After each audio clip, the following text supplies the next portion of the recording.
जय हिंद, नमस्कार, good evening, good afternoon, good morning, सब कुछ एक साथ। चलिए, जब जो देख रहा है उसके लिए सब कुछ। देखिए, हम क्लास 12 का फिजिक्स पढ़ रहे हैं, जिसमें चल रहा है हमारा चैप्टर विद्युत विभव तथा धारिता, यानी इलेक्ट्रिक पोटेंशियल एंड कैपेसिटेंस। और ये इस चैप्टर का 8वां लेक्चर है। इसके पिछले लेक्चर में हम पढ़े थे विद्युत स्थितिज ऊर्जा के बारे में, इलेक्ट्रोस्टैटिक पोटेंशियल एनर्जी के बारे में। ये क्या होता है इसके बारे में हम आपको बताए थे। फिर बताए थे कि देखिए, फिजिक्स में इलेक्ट्रोस्टैटिक पोटेंशियल एनर्जी डिफाइन ही नहीं है, यानी कि विद्युत स्थितिज ऊर्जा डिफाइन ही नहीं है, इसका डिफिनीशन ही नहीं है। तो हम कहाँ से फिर विद्युत स्थितिज ऊर्जा को डिफाइन कर दिए थे फिर पिछले लेक्चर में? तो हम डिफाइन किए थे, अपने तरफ से जुगाड़ लगाए थे, जुगाड़ लगा करके हम डिफाइन कर दिए थे विद्युत स्थितिज ऊर्जा को। तो हम क्या किए थे, देखिए, हम पहले पढ़े थे कि विद्युत स्थितिज ऊर्जा जो है यह केवल एक आवेश के लिए नहीं हो सकता। मतलब किसी एक आवेश, अकेला आवेश पड़ा हुआ है तो कहेगा कोई कि इस अकेले आवेश पे 10 जूल ऊर्जा है, तो ऐसा कुछ नहीं है। इस अकेले आवेश पे कुछ भी ऊर्जा नहीं है। मतलब कि विद्युत स्थितिज ऊर्जा जो है केवल एक आवेश के लिए डिफाइन नहीं है। वैसे तो इसका डिफिनीशन ही नहीं है, लेकिन विद्युत स्थितिज ऊर्जा का अंतर का तो डिफिनीशन है। तो वो विद्युत स्थितिज ऊर्जा का अंतर जो है ना, वो केवल एक आवेश के लिए डिफाइन नहीं है। यह जो है आवेशों के निकाय के लिए, यानी जब दो आवेश एक साथ हों, Q1 Q2, या दो से अधिक आवेश, Q3 भी हो सकता है, Q4 भी हो सकता है। मतलब दो या दो से अधिक आवेश जब एक साथ हों, तभी जाकर के हम विद्युत स्थितिज ऊर्जा का अंतर डिफाइन कर सकते हैं। ऐसे हम नहीं डिफाइन कर सकते हैं इसको। ठीक, एक आवेश पे, केवल एक आवेश पे स्थितिज ऊर्जा नहीं हो सकता है। ये स्थितिज ऊर्जा आता कैसे, हम आपको फील कराए थे पिछले लेक्चर में, कैसे आता है। ठीक, देखिए, और दूसरा हम बताए थे आपको कि ये विद्युत स्थितिज ऊर्जा जो होता है ये होता क्या है, इसके बारे में हम आपको बताए थे। देखिए, हम कहते हैं कि कोई पहले से निकाय था Q1 और Q2, और इन दोनों के बीच की दूरी हम मान लेते हैं R था। तो इस निकाय की स्थितिज ऊर्जा, इस सिस्टम की स्थितिज ऊर्जा, यानी इलेक्ट्रोस्टैटिक पोटेंशियल एनर्जी कितनी थी? हम मान लेते हैं कि इस निकाय की स्थितिज ऊर्जा 10 जूल थी। अभी पिछले लेक्चर का हम रिकॉल कर रहे हैं। बस हम इस जो निकाय है इसको डिस्टर्ब किए, और डिस्टर्ब करके हम क्या किए, Q1 और Q2 को और पास पास रख दिए, थोड़ा कम दूरी पे रख दिया, R' दूरी मान लेते हैं, और Q1 Q2 को और कम दूरी पे रख दिए। अभी भी हम क्या किए हैं, बस इस निकाय को डिस्टर्ब किए हैं, इस सिस्टम को थोड़ा सा हिलाए डुलाए हैं, बस यही किए हैं। तो अब इसमें क्या हो गया, अब इसमें एनर्जी जो है हम मान लेते हैं अब ज़्यादा हो गया, 20 जूल हो गया। तो अब इस सिस्टम का, इस निकाय का ऊर्जा बदल गया। अब ऊर्जा बदलने का मतलब कि इसमें अंतर आ गया, 10 से 20 हो गया, यानी 20 - 10 यानी 10 जूल का अंतर आ गया, 10 जूल का अंतर आ गया। और यही जो अंतर है यही फिजिक्स में डिफाइन है, न कि विद्युत स्थितिज ऊर्जा। लेकिन विद्युत स्थितिज ऊर्जा आखिर होता क्या है, ये हम आपको एक्चुअल में पिछले लेक्चर में समझाए थे। फील भी किए होंगे आप कि क्या होता है, अच्छे से फील किए होंगे। देखिए, ये विद्युत स्थितिज ऊर्जा हम बताए थे। देखिए, अभी पहले समझ लेते हैं अंतर क्या है। विद्युत स्थितिज ऊर्जा का अंतर क्या है, Q1 Q2 जब R दूरी पे रखा हुआ था, जब R दूरी पे Q1 Q2 रखा हुआ था, तो इसकी स्थितिज ऊर्जा हम मान लेते हैं U इनिशियल था। कहाँ से, कि स्थितिज ऊर्जा को हम U से दिखाते हैं। फिर हम कहते हैं कि जब R' दूरी पे, यानी बहुत कम दूरी पे जब इसको रख दिया जाएगा, तो इसकी स्थितिज ऊर्जा हम मान लेते हैं U फाइनल। क्या हो गया, U फाइनल। अब ये U फाइनल और ये U इनिशियल है क्या, तो पहले निकाय की स्थितिज ऊर्जा कितनी थी और बाद में निकाय की स्थितिज ऊर्जा कितनी हो गई, वही हम कह रहे हैं। तो अब हम कहें कि इसमें चेंज कितना आया है, विद्युत स्थितिज ऊर्जा में चेंज कितना आया, तो चेंज को दिखाने के लिए हम डेल्टा का यूज करते हैं। तो डेल्टा U बराबर कितना हो जाएगा, U फाइनल, फाइनल जो है ज़्यादा है, तो U फाइनल और minus U initial, U final minus U initial, ये जो है विद्युत स्थितिज ऊर्जा में अंतर आ गया। जैसे हम 20 जूल माइनस 10 जूल किए थे तो वो आ गया था 10 जूल, वैसे U final minus U initial, ये विद्युत स्थितिज ऊर्जा का अंतर है। यानी कि इस सिस्टम का, इस निकाय का विद्युत स्थितिज ऊर्जा का अंतर निकल के चला आया। अब ये विद्युत स्थितिज ऊर्जा हम डिफाइन कैसे किए, हमको बस अंतर पता था कि विद्युत स्थितिज ऊर्जा का अंतर होता है, न कि विद्युत स्थितिज ऊर्जा होता है। हम इसको डिफाइन किए, हम कहे देखो हम जुगाड़ लगाएंगे और इसको बताएंगे कि ये क्या होता है विद्युत स्थितिज ऊर्जा, तभी तो अंतर हमको मालूम चलेगा। अंतर आया कहाँ से, ये अंतर कहाँ है, फिजिक्स सीधा अंतर कहाँ है डिफाइन कर रहा है। तो जब हम देखें, हम कहे कि देखो अब हम जो निकाय बनाएंगे वो कम दूरी पे नहीं रख के बनाएंगे। अब Q1 और Q2 को पहले जो हम मान लेते हैं कि Q1 और Q2 बहुत दूर दूर थे, सब बहुत दूर दूर, बहुत फासले थे इन दोनों के बीच, बहुत दूरियां थी। और कितनी दूरियां थी मान लेते हैं 10 किलोमीटर, है ना, बहुत कम दूरी है ये, 10 किलोमीटर बहुत ज़्यादा दूरी है। तो जब 10 किलोमीटर ज़्यादा दूर रहेंगे तो इस पर कोई बल लगेगा नहीं, लगभग 0 लगेगा बल। और जब बल नहीं लगेगा तो इसमें क्या होगा, स्थितिज ऊर्जा नहीं होगा। जैसे देखिए स्थितिज ऊर्जा आता कैसे है, स्प्रिंग है, स्प्रिंग को दबा रहे हैं तो उसमें ऊर्जा स्टोर हो जाएगा, जब छोड़ेंगे तो तुरंत अपना ऊर्जा क्या कर देगा, व्यय कर देगा, खर्च कर देगा, और खर्च करके पहले जैसे अवस्था में आ जाएगा। वैसे यहाँ पे आवेशों के साथ है, आवेश जब पास रहेंगे, जब उन पे बल लगेगा तब जा कर के उसमें एनर्जी हो सकती है। जब बल नहीं लगेगा तो उस पर एनर्जी नहीं होगी, उस सिस्टम पे एनर्जी नहीं होगी। यहाँ पे क्या हो गया, यहाँ पे ये दोनों आवेश जो है बहुत दूर दूर है, इस पर कोई बल नहीं लग रहा है, इन दोनों को अलग अलग छोड़ देंगे कोई फ़र्क नहीं पड़ता है। तो अब मान लेते हैं कि इनका जो ऊर्जा है यू इनिशियल वो कितना है, 0 है। इन दोनों को मिला के सिस्टम बना दिए 10 किलोमीटर पे, तो हमको पता चला कि इनका जो ऊर्जा है वो यू इनिशियल है और वो कितना है, 0 है। कहाँ से कि ये दोनों बल का अनुभव नहीं कर रहे हैं। अब मान लेते हैं कि प्लस प्लस आवेश रहता, अगर और पास लाते जाते तो क्या होता, ऊर्जा जो है इसका बढ़ते जाता और हमको ऊर्जा लगा के खर्च करके और इन दोनों को पास लाना पड़ता है। जैसे स्प्रिंग जितना दबते जाता है उतना ही उसमें ऊर्जा खर्च करना पड़ता है।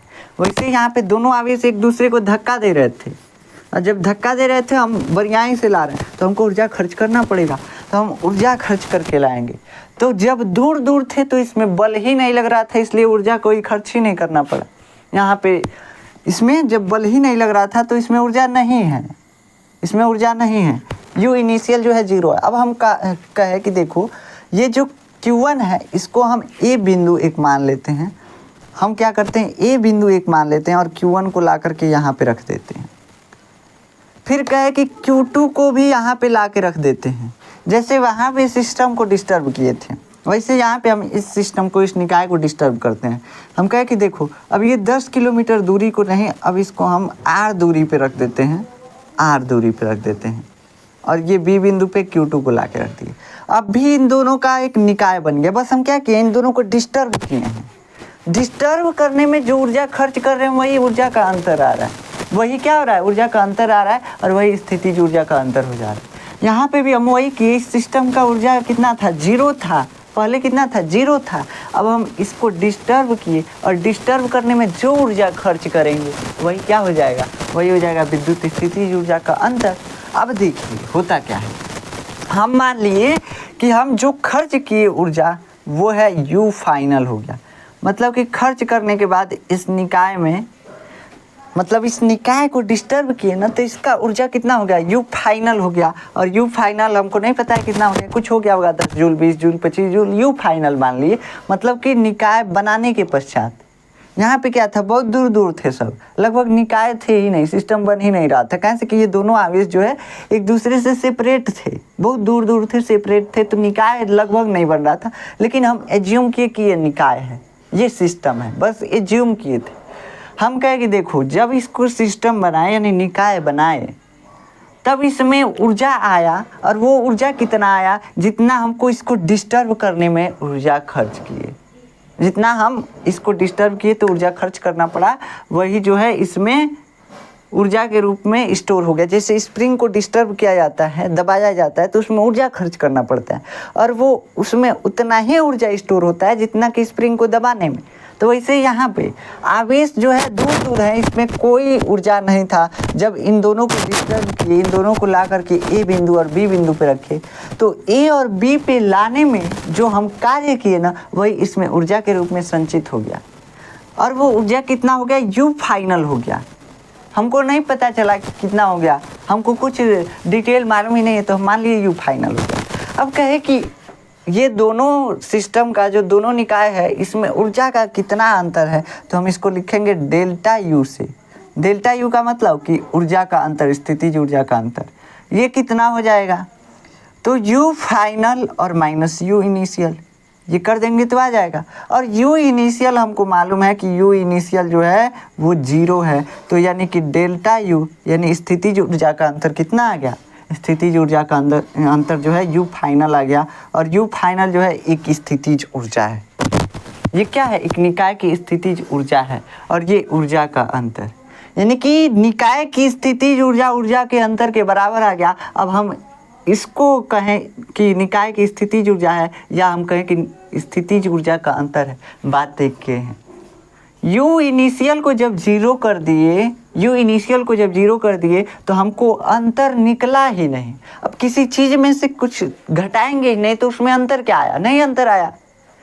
यहाँ पे भी हम वही किए, यू फाइनल में से 0 घटाए मतलब कुछ नहीं घटाए, जब घटाए ही नहीं तो उसमें अंतर नहीं आया, तो वो अंतर नहीं आया तो हम कहे कि यही अब क्या है, स्थितिज ऊर्जा है। और यहीं से हम डिफिनीशन बना लिए विद्युत स्थितिज ऊर्जा का, कि अब हम अंतर नहीं निकालेंगे, अब हम सीधा डिफिनीशन निकालेंगे।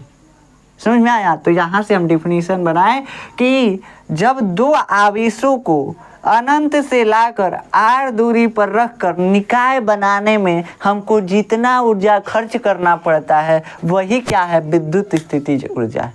अनंत से लाकर मतलब कहीं पड़े हुए थे दूर दूर, वहाँ से लाए दोनों को और निकाय बना दिए, यानी एक सिस्टम बना दिए, और उसको बनाने में जितना हम ऊर्जा खर्च किए, उसको बनाने में जितना हम ऊर्जा खर्च किए वही क्या है, उस निकाय की स्थितिज ऊर्जा है, यानी कि पोटेंशियल एनर्जी है। इसके बारे में हम पिछले लेक्चर में भी बताए थे, इस लेक्चर में भी दोहरा दिए। अब ये जो स्थितिज ऊर्जा है ये एक आवेश पे नहीं आ सकता है। स्थितिज ऊर्जा के लिए हम पॉइंट बताए थे कि यह जो है केवल एक आवेश पे नहीं आ सकता है, आवेशों का निकाय होना चाहिए तभी स्थितिज ऊर्जा आएगा।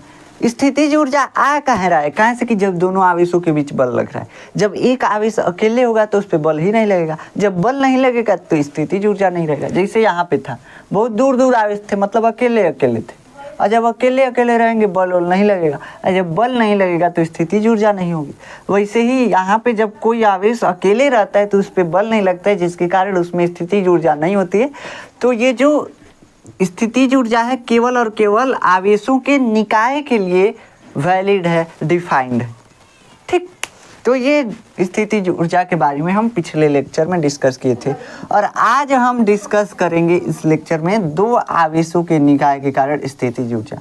मतलब ऐसा निकाय जो दो आवेशों से मिलकर के बना। निकाय यानी सिस्टम जो है दो से अधिक आवेशों से मिलकर भी बना हो सकता है, जरूरी नहीं है कि दो ही आवेश मिलकर बने होंगे। लेकिन हम पहले सिंपल फार्मूला डिराइव करते हैं। तो पहले चलिए हम लिखते हैं इसमें थोड़ा सा, क्या दो आवेशों को हम मानते हैं, ऐसा लिखते हैं इसमें कि दो आवेशों को अनंत से लाकर निकाय बनाते हैं। पहला स्टेप हम इसमें क्या करते हैं, पहला स्टेप हम क्या करते हैं, विद्युत स्थितिज ऊर्जा निकालने के लिए दो आवेशों Q1 और Q2 को अनंत से लाकर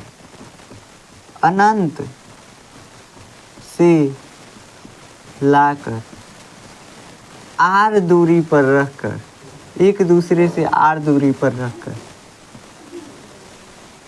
यार क्या लिख रहे हैं, एक दूसरे से r दूरी पर रखकर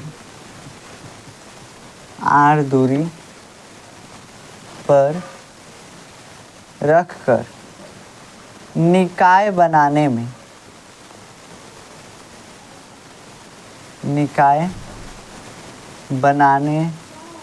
में किया गया कुल कार्य या एनर्जी, कार्य और ऊर्जा दोनों लगभग समान ही हैं। कार्य करने की क्षमता को ही ऊर्जा कहते हैं, आप डिफिनीशन पढ़े होंगे। तो ये दोनों समान ही हैं। इसको हम जब कैलकुलेशन में लेते हैं तो दोनों को बराबर कर लेते हैं, W बराबर U कर लेते हैं, एनर्जी, ठीक। तो जो W है या कार्य जो है ये एनर्जी के बराबर होता है। तो निकाय को बनाने में किया गया कुल कार्य, कौन सा कार्य? निकाय को बनाने में विद्युत बल के विरुद्ध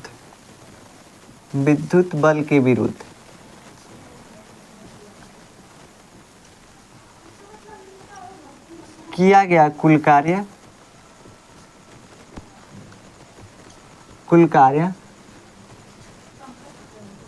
उस निकाय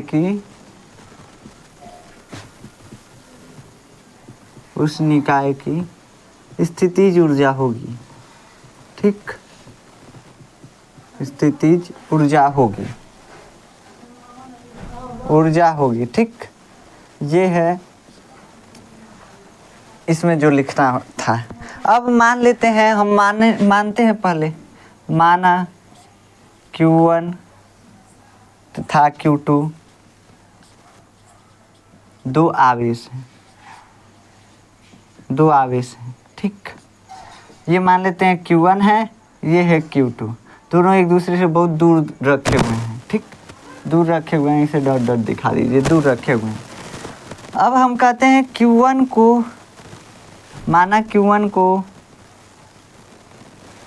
को बिंदु ए कोई मान लेते हैं, बिंदु ए मान लेते हैं। Q1 को बिंदु ए तक लाने में किया गया कार्य, कौन सा कार्य निकालते हैं बाबू? देखिए, Q1 को लाने में, यहाँ पे ए बिंदु तक लाने में कौन सा कार्य हम निकालेंगे? ऐसे नहीं कहेंगे कि Q1 को मुड़ी पे उठा के लाए हैं, काम किए हैं। हम कौन सा कार्य निकालते हैं जो विद्युत बल के विरुद्ध किए हैं। यहाँ पे देखिए, यहाँ पे लिखा हुआ है विद्युत बल के विरुद्ध किया गया कुल कार्य। हम जो भी आवेश को लाएंगे तो विद्युत बल के विरुद्ध जो कार्य करना पड़ेगा उसको हम निकालेंगे। ये नहीं कि ला रहे हैं तो हमको काम कर रहे हैं, बोझा ढो के ला रहे हैं, आवेश को मुड़ी पे उठा के ला दिए हैं, हम काम किए हैं, ऐसा कुछ नहीं है। हम विद्युत बल के विरुद्ध कितना काम किए हैं वो हमको निकालना पड़ता है। ठीक, अब कहाँ ऐसा कहाँ होता है? अब मान लीजिए कि स्प्रिंग रहता है, स्प्रिंग उसको कहीं से ढो के ला दिए, और उसको ढो के ला दिए तो उसमें एनर्जी तो स्टोर होगा नहीं जब तक उसको दबाएंगे नहीं। तो जब दबाएंगे तब तो एनर्जी स्टोर होगा, मतलब कि स्प्रिंग जो बल लगा रहा है उस बल के विरुद्ध आप कार्य करेंगे तब उसमें स्थितिज ऊर्जा स्टोर होगी। वैसे यहाँ पे है, आवेश को कहीं भी ढो के ले जाइए, कोई दिक्कत नहीं है, बस ढो के ले जा रहे हैं तो ये ध्यान रखिए कि विद्युत बल के विरुद्ध अगर आप कार्य कर रहे हैं तभी आप उसमें एनर्जी स्टोर कर रहे हैं, और नहीं विद्युत बल के विरुद्ध कार्य कर रहे हैं तो उसमें एनर्जी स्टोर नहीं हो रहा है।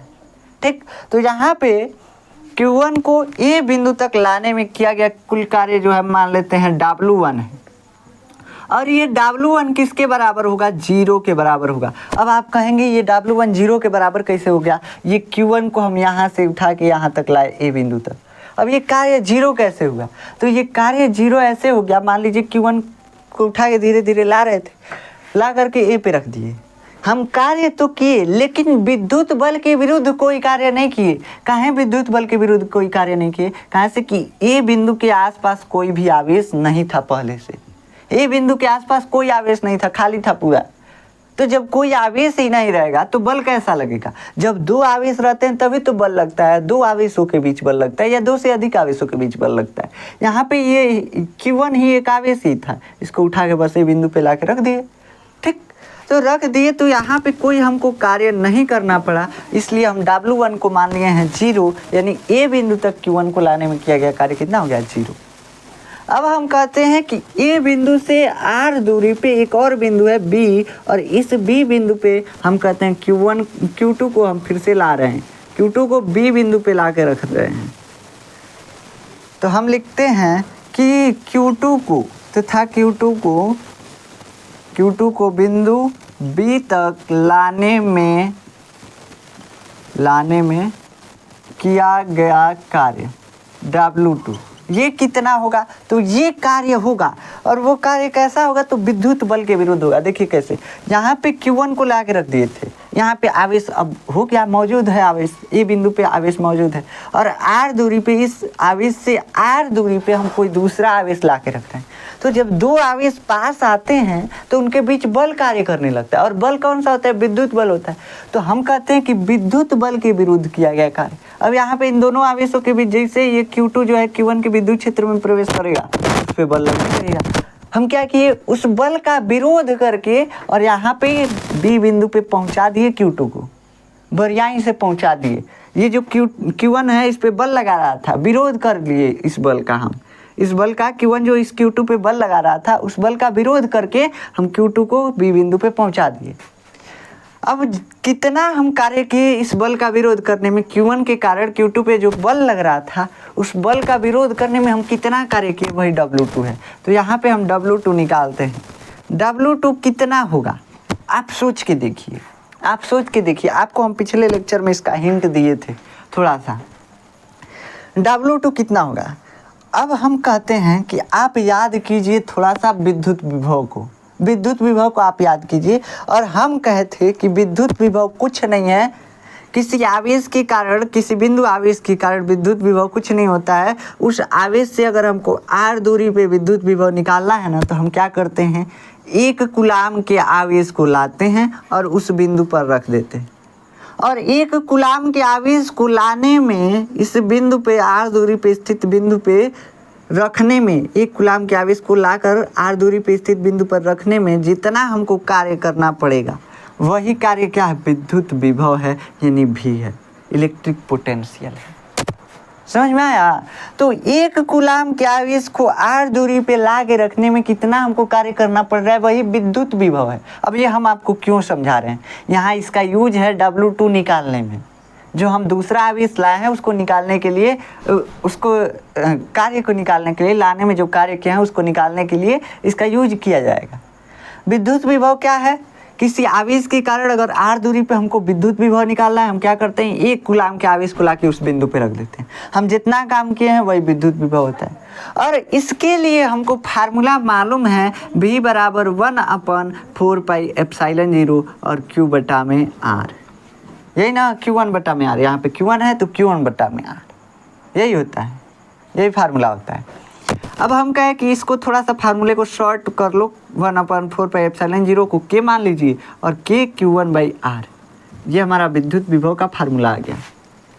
ये पहले भी फार्मूला ही था, इसे कोई समीकरण नहीं था, समीकरण ही वैसे, लेकिन फार्मूला ही था। हम इसको बस थोड़ा सा कॉम्पैक्ट कर दिए, थोड़ा सा छोटा कर दिए, बस यही किए। अब हम कहें कि 1 कूलाम के आवेश को अगर ला रहे हैं तो हमको इतना कार्य करना पड़ रहा है। 1 कूलाम के आवेश को ला रहे हैं तो हमको इतना कार्य करना पड़ रहा है। हम अगर 10 कूलाम के आवेश को लाए तो कितना कार्य करना पड़ेगा, हम मान लेते हैं विभव कितना आ गया, 10 वोल्ट आया था। 1 कूलाम के आवेश को लाने में हमको 10 वोल्ट कार्य करना पड़ रहा है। हम कर रहे हैं 10 कूलाम के आवेश को ला रहे हैं, तब कितना कार्य करना पड़ेगा, तो 10 × 10 कर देंगे, है कि नहीं, तो 100 आ जाएगा, 100 जूल कार्य करना पड़ेगा। हम 10 वोल्ट विभव, 10 वोल्ट को हम जूल कर देते हैं, कार्य ही तो किए हैं, तो जूल हम मान लेते हैं। वैसे विभव का मात्रक जूल नहीं होता है, ऐसे हम समझने के लिए हम मान लेते हैं कि हम 1 कूलाम के आवेश को इस बिंदु B पे, यहाँ पे B मान लेते हैं, इस बिंदु B पे लाए हैं 1 कूलाम के आवेश को, तो हमको कार्य करना पड़ रहा है 10 जूल। हम कह रहे हैं 10 कूलाम के आवेश को ला रहे हैं, पहले 1 कूलाम को लाए तो 10 जूल, 10 कूलाम को लाए तो कितना जूल कार्य करना पड़ेगा, 100 जूल, यानी गुणा करके हम प्राप्त कर लिए, है कि नहीं। तो वैसे ही हम कहे, देखो यहाँ पे हम Q2 को ला रहे हैं तो हम विभव के फार्मूले को यूज करके और कार्य निकाल सकते हैं। विभव के फार्मूले को यूज करके हम कार्य निकाल सकते हैं। हम जानते हैं कि Q2 पर जो विभव होगा, यहाँ पे B पर विभव होगा VB, ये कितना होगा, ये होगा K, और इस आवेश के कारण हम विभव निकाल रहे हैं K Q1, और बटा में कितने दूर पे ये बिंदु है R, तो ये B बिंदु का विभव है। यानी 1 कूलाम के आवेश को B बिंदु पे लाएंगे तो इतना हमको कार्य करना पड़ेगा K Q1/R, इतना हमको कार्य करना पड़ेगा। हम कहें कि अब Q2 आवेश को ला रहे हैं, 1 कूलाम के आवेश को नहीं ला करके हम Q2 आवेश को ला रहे हैं, तो हमको कार्य कितना पड़ेगा, कितना कार्य करना पड़ेगा, K Q1/R into Q2।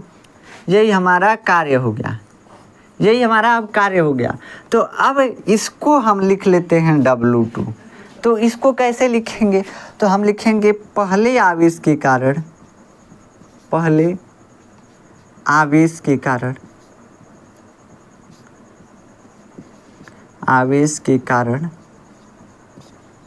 B पर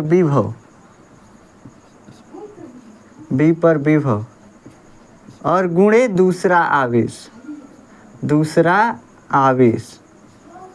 ठीक, यही तो कर रहे हैं, ये जो कार्य निकाल रहे हैं वही तो कर रहे हैं कि इस बिंदु पे विभव निकाल रहे हैं और जो आवेश ला रहे हैं उससे गुणा कर दे रहे हैं। तो यहाँ से हम W2 निकाल सकते हैं, KQ1/R, ये विभव है B पर, और गुणे में आवेश Q2 कर दिए कि नहीं। अब यहाँ से W2 निकल के चला आता है KQ1 Q2/R, KQ1 Q2/R, ये आपका W निकल के चला आया, यानी कि दूसरे आवेश को लाने में किया गया कार्य। अब हम कहते हैं कि ये तो हम कार्य निकाल लिए, W1 भी निकाल लिए, W2 भी निकाल लिए, मतलब कि अब निकाय बना लिए और निकाय बनाने में हम कार्य निकाल लिए। तो अब हम कहते हैं कि इस निकाय की विद्युत स्थितिज ऊर्जा बताइए। तो जैसे हम वहाँ पे निकाले थे U final minus U initial, यहाँ पे भी निकालते हैं। हमको पता है कि ये निकाय बनने के पहले ये आवेश अनंत पे थे और इनकी विद्युत स्थितिज ऊर्जा U इनिशियल कितनी थी, 0 थी। हम कहते हैं अब ये निकाय बन गए हैं और इस निकाय की विद्युत स्थितिज ऊर्जा कितनी है, U फाइनल है, और U फाइनल हमको ज्ञात करना है। हम कहें U फाइनल हम कैसे ज्ञात करेंगे, हम देख रहे हैं कि हम विद्युत स्थितिज ऊर्जा को ही बस परिभाषित कर सकते हैं। तो हम लिखते हैं विद्युत स्थितिज ऊर्जा के अंतर को, तो हम डेल्टा U बराबर लिखते हैं U final minus U initial, U final minus U initial. U initial हम जानते हैं 0, यानी U फाइनल माइनस 0 बराबर डेल्टा U, यानी कि ऊर्जा का जो अंतर है U फाइनल है, ये हमको मालूम चल गया U फाइनल। तो हम कह रहे हैं कि U फाइनल जो ऊर्जा का अंतर है वो U फाइनल आ रहा है, मतलब कि निकाय बनाने में जो कार्य करना पड़ रहा है वही है विद्युत स्थितिज ऊर्जा।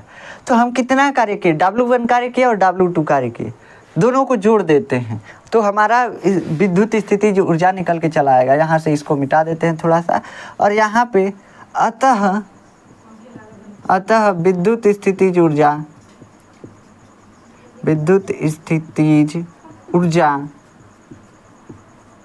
U बराबर कितना हो जाएगा, यहाँ से लिखते हैं U बराबर हो जाएगा W1 प्लस W2। अब बस W1 और W2 का मान रख दीजिए, कोई दिक्कत वाली बात नहीं है इसमें, बस W1 निकालें, W2 ही तो बस निकालें, W1 तो हमको पहले से मालूम था 0 है, W1 0 प्लस W2 कितना निकाले हैं, KQ1 Q2/R हो गया। 0 जुड़ेगा इसमें कितना हो जाएगा, U बराबर KQ1 Q2 और R। ये आप फार्मूला लिख सकते हैं, या इसको ऐसे करके लिख सकते हैं, U बराबर K को लिख सकते हैं 1/4 पाई एप्सिलॉन 0 Q1 Q2 और R। ये हो गया आपके विद्युत स्थितिज ऊर्जा का फार्मूला, ये हो गया आपके विद्युत स्थितिज ऊर्जा का फार्मूला। और ये किसके कारण हुआ, तो दो आवेशों के कारण, दो आवेश से निकाय बनाए थे उसके कारण विद्युत स्थितिज ऊर्जा, मतलब इस निकाय की विद्युत स्थितिज ऊर्जा जब दो आवेश को मिला के हम बनाए हैं निकाय, तो ये आपका विद्युत स्थितिज ऊर्जा निकल के चला आया।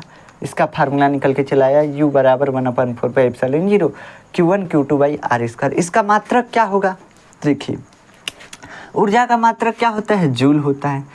कार्य का मात्रक, कार्य बराबर होता है ऊर्जा, कार्य बराबर ऊर्जा होता है। कार्य का मात्रक क्या होता है, जूल होता है, इसलिए ऊर्जा का भी मात्रक क्या होता है, जूल होता है। तो U का मात्रक लिख लीजिए यहाँ पे, U का मात्रक कितना हो जाए, क्या हो जाएगा, जूल। ठीक, यहाँ से जूल लिख सकते हैं। तो ये आप नोट कर लीजिएगा, ये दो आवेशों के निकाय के कारण स्थितिज ऊर्जा निकाले हैं हम, उसका जो फार्मूला है वो डिराइव किए। ये आपको एग्जाम में पूछ सकता है, डेरिवेशन भी पूछ सकता है। इस पे क्वेश्चन तो नहीं दिया है आज तक, अभी मतलब बहुत कम दिया है क्वेश्चन, बहुत कम क्वेश्चन दिया है इस पे, लगभग ना के बराबर। हाँ, लेकिन डेरिवेशन पूछ सकता है इसका, तो डेरिवेशन इसका पूछ सकता है। आप कोशिश कीजिएगा 3 आवेशों के निकाय के कारण विद्युत स्थितिज ऊर्जा निकालने के लिए। हम इसको नेक्स्ट लेक्चर में आपको बताएंगे कैसे 3 आवेशों के कारण विद्युत स्थितिज ऊर्जा का जो फार्मूला है वो आता है। उसके बाद हम कुछ क्वेश्चन करेंगे, फिर उसके अगले लेक्चर में हम पढ़ेंगे इलेक्ट्रिक डाइपोल को एक समान विद्युत क्षेत्र में घुमाने पे कितना हमको स्थितिज ऊर्जा वगैरह सब निकालेंगे, तो उसको हम देखेंगे। तो आशा है कि आपको ये चीज़ें समझ में आई होंगी। अगर आपको इसका नोट्स चाहिए तो आप जाकर देखेंगे, डिस्क्रिप्शन में आपको PDF नोट्स का लिंक मिल जाएगा, वहाँ से जाकर के आप नोट्स डाउनलोड कर सकते हैं। मिलते हैं नेक्स्ट लेक्चर में, तब तक के लिए जय हिंद।